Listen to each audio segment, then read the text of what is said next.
Dit is Saterdag die 4de Julie en ek kan nie glo dat die week so vinnig verbygevlieg het nie. Maar vergun my nog om vandag vir oulaas ietsie oor die natuur te sê. En ek wil 'n tema aanraak wat Christenskrywers oor die eeue heen beklemtoon het. En dit is naamlik dat die natuur ons na iets groters laat verlang. C.S. Lewis was reg toe hy gesê dat dinge soos die natuur en mooi musiek nie net in die oomblik heenwys na dit wat ons voor ons sien nie, maar reeds heenwys na iets groters en mooiers, ook dit wat kom.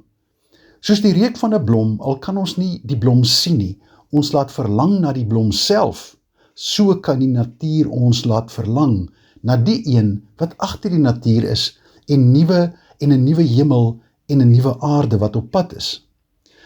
Philip Yancey het hierby aangesluit en gesê dat die onderskeid wat ons tussen die natuurlike en die bonatuurlike maak, eintlik 'n valse onderskeid is. Dit is alles deel van een werklikheid, God se werklikheid.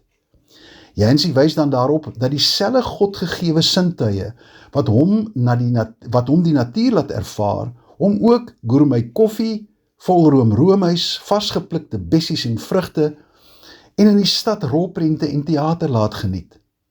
Ongelukkig is dit so dat die natuurlike wêreld soos ons dit ken na die sondeval 'n gebroke wêreld is.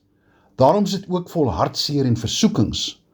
Ons mag egter nooit ophou om te onthou dat ook hierdie natuurlike wêreld onder God se heerskappy staan nie. Yancey wys ook daarop dat kreatiwiteit in wese 'n Christelike konsep is. Die Grieke het die woord tekna gebruik. Digters het volgens hulle byvoorbeeld niks meer as tegniek gebruik om bepaalde woorde bymekaar te bring nie. Ons glo dat die groot Skepper ook ons wil gebruik om saam met hom waarlik kreatief in sy glorieryke natuur te werk en dit te herskep, te bewoon, te bewerk en te bewaar. Ek sluit graag af met Openbaring 21 vers 1 wat sê, toe het ek 'n nuwe hemel en 'n nuwe aarde gesien. En miskien dalk net ten slotte nog die woorde van William Shakespeare in Hamlet waar hy vir Horatio sê, daar is meer dinge in die hemel en op die aarde, Horatio, as wat ooit in jou filosofie gedroom kan word.